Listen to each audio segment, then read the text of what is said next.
Tenía 33 años cuando sentí que mi vida, tan perfectamente ordenada, empezaba a moverse bajo mis pies.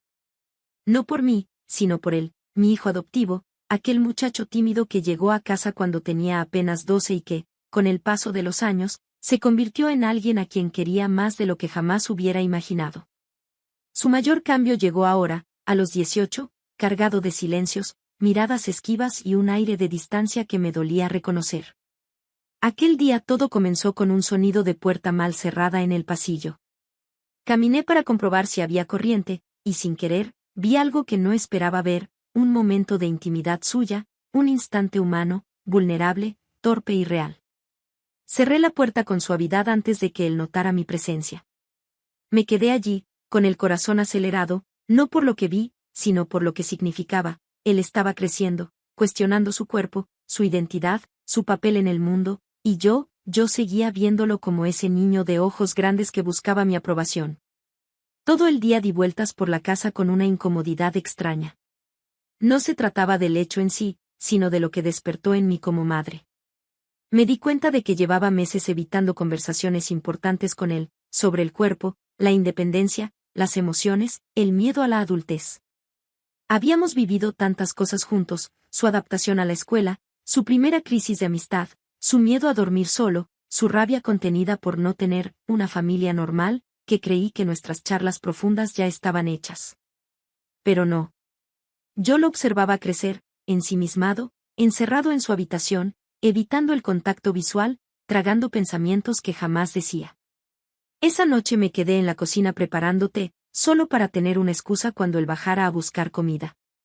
Lo escuché moverse por el pasillo, husmear en el refrigerador, suspirar cuando no encontraba nada que le apeteciera.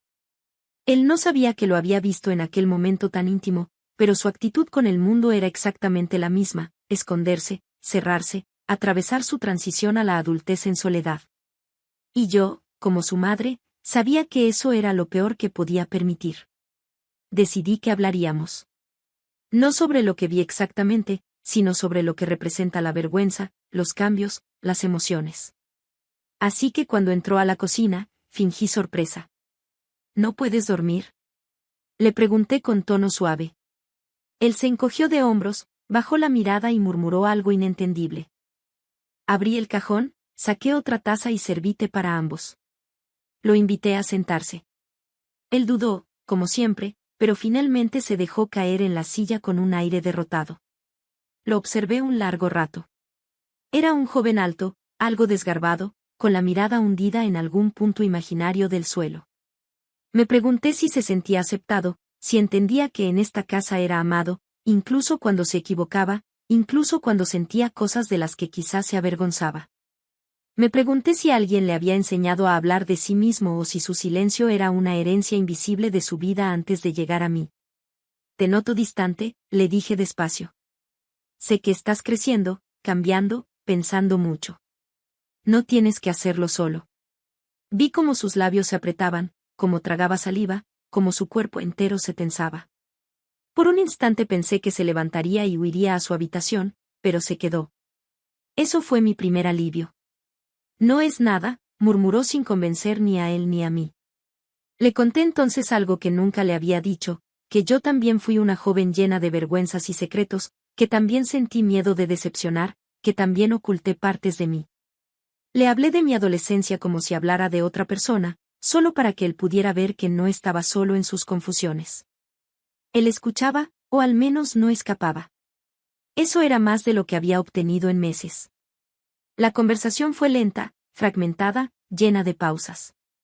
Pregunté por su escuela, sus amigos, su ánimo. No me respondió directamente, pero su mirada se suavizó. Algo comenzaba a abrirse. Sin embargo, no hablamos de aquel instante furtivo que yo había presenciado. Aún no era el momento. Pero supe que algún día lo haríamos, no para avergonzarlo, sino para enseñarle algo más importante, que el cuerpo no es enemigo, que la intimidad no se disfraza de culpa, que uno siempre debe poder hablar con alguien en quien confía. Esa noche, cuando subió a su cuarto, sentí que la casa respiraba diferente. Yo también. Me preparé para lo que vendría: resistencia, evasiones, quizá lágrimas, pero también comprensión. En los días siguientes lo observé con más intencionalidad. Había algo frágil en él, una ansiedad silenciosa. Entraba y salía del baño de manera tensa, evitaba cruzar miradas, y descubría algo que no había notado antes, el miedo a ser visto, no solo físicamente, sino emocionalmente. Los jóvenes esconden más de lo que muestran, pensé, y la vergüenza es un peso que los adultos solemos ignorar. Un sábado, mientras ordenaba ropa, escuché pasos rápidos en el pasillo. Fui a mirar. Él salía del baño pálido, sobresaltado, como si algo lo hubiera golpeado por dentro.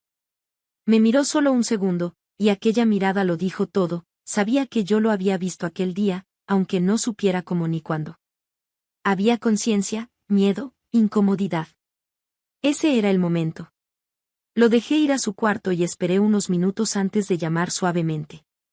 Me abrió apenas, dejando un hueco por donde asomaban sus ojos inseguros. Pregunté si podía pasar, no respondió, pero se apartó. Me senté en su cama, dejando espacio para que él no se sintiera atrapado. Lo invité a hablar sobre vergüenza, sobre privacidad, sobre descubrimiento personal. Él me escuchaba con una mezcla de alivio y terror. No lo presioné. Le dije que lo que había visto no cambiaba nada, que era humano, que todos aprendemos a conocernos, pero que aislarse solo empeora la ansiedad. Hubo un largo silencio. Finalmente, dijo en voz baja, pensé que te decepcionaría. Ese fue el momento más doloroso para mí. Lo abracé, despacio, sin invadirlo. Fue rígido al principio, luego se derrumbó contra mí, cansado de sostenerse solo. Me confesó que sentía vergüenza de tener emociones que no entendía, que temía ser juzgado, que no sabía cómo hablar conmigo como antes. Yo le dije que siempre iba a verlo primero como hijo, no como alguien a quien examinar o corregir. Cuando salí de su habitación, sabía que algo profundo había cambiado. Habíamos abierto una puerta difícil, pero necesaria. No era una conversación sobre el acto físico que había visto, sino sobre todo lo que escondía, miedo, soledad, la lucha de crecer. Esa noche no dormí. Pensé en lo lejos que habíamos llegado juntos y lo mucho que aún nos faltaba. Me pregunté si él podría confiar realmente en mí, si seríamos capaces de navegar esa frontera entre su necesidad de independencia y mi deseo de protegerlo. Me prometí que la siguiente conversación iría más allá, hablaríamos del respeto hacia sí mismo, de los límites, de cómo pedir ayuda cuando uno se ahoga en pensamientos privados. Sabía que costaría, que habría resistencia. Pero ya habíamos dado el primer paso. Y aunque aquel instante accidental me había sacudido, lo vi ahora como una señal, él necesitaba guía, no juicio, acompañamiento, no silencio. El verdadero desafío apenas comenzaba. No fue hasta semanas después cuando comprendí cuánto había cambiado entre nosotros. Ese día de lluvia, cuando él llegó a casa empapado por una tormenta inesperada, algo en su rostro me reveló que ya no era el muchacho que se escondía detrás de puertas cerradas. Había algo nuevo, cansancio, sí, pero también una valentía tímida. Dejó su mochila en el suelo, suspiró y me miró como quien decide finalmente hablar. ¿Podemos conversar?, preguntó, casi inaudible. Me senté con él en la sala, donde la luz tenue hacía que todo pareciera más íntimo, menos amenazante. Y entonces, ocurrió aquello que yo había esperado pero no me atrevía a forzar, habló. Habló de sus miedos, de sentirse extraño en su propio cuerpo, de los momentos de vergüenza que cargaba como piedras, de creer que decepcionaba a todos por ser imperfecto. Pero lo que más me quebró fue su confesión más simple: pensé que no merecía tu confianza. Me costó no llorar. Le expliqué que la confianza no era algo que se ganaba por actuar sin errores, sino por mostrarse, por permitirme conocer la verdad, incluso cuando era incómoda. Le dije que yo también había fallado como madre, había evitado conversaciones difíciles, había supuesto que él estaba bien, había confundido su silencio con independencia. Nos miramos largo rato, como si por fin pudiéramos vernos sin máscaras. Ese fue el momento en que supe que el ciclo de vergüenza había empezado a romperse. A partir de entonces, la casa se llenó de pequeños gestos nuevos. Él empezaba a bajar al comedor sin que lo llamara, preguntaba mi opinión sobre cosas triviales, una camisa, un plan con amigos, incluso una duda académica. Yo también cambié. Dejé de vivir como espectadora de su vida y empecé a estar presente con mayor intención. Aprendí a preguntar sin invadir, a aconsejar sin imponer, a escuchar sin juzgar. Un domingo, mientras preparábamos comida, me dijo algo que se quedó grabado: gracias por no ignorarme ese día. Comprendí que para él yo no había sido testigo de un momento embarazoso, sino alguien que eligió verlo y quedarse. La vergüenza, esa sombra silenciosa, empezó a dejar espacio a la confianza. Tal vez para el mundo era solo una conversación difícil entre madre e hijo, pero para nosotros representó un puente entre dos soledades. Con el paso de los meses, sus notas mejoraron, su postura cambió, sus pasos ya no pesaban tanto. Yo también crecí, aunque nadie lo hubiera imaginado a mi edad. Aprendí que la maternidad no termina cuando un niño deja de necesitar comida o ropa limpia, comienza de verdad cuando necesita un lugar seguro donde ser vulnerable. El verdadero cierre llegó una tarde de verano, cuando se preparaba para mudarse a un pequeño apartamento cerca de la universidad. Estaba emocionado, pero nervioso. Me pidió que lo acompañara a verlo, como si quisiera asegurarse de que ese espacio llevara algo de mi presencia. Caminamos por el cuarto vacío, con paredes nuevas que olerían pronto a su vida, no a la mía. En una esquina, dejó una caja con sus libros y un cuaderno viejo que había usado hace años. Lo levantó, lo hojeó, y me dijo: siempre creí que crecer era algo que debía hacer solo. Pero ahora sé que no. Lo abracé. Esta vez, él respondió con un abrazo firme, consciente. No era el niño que lloraba por miedo ni el adolescente que se escondía por vergüenza. Era un joven que sabía pedir apoyo, que entendía que mostrarse vulnerable no lo hacía débil, sino humano.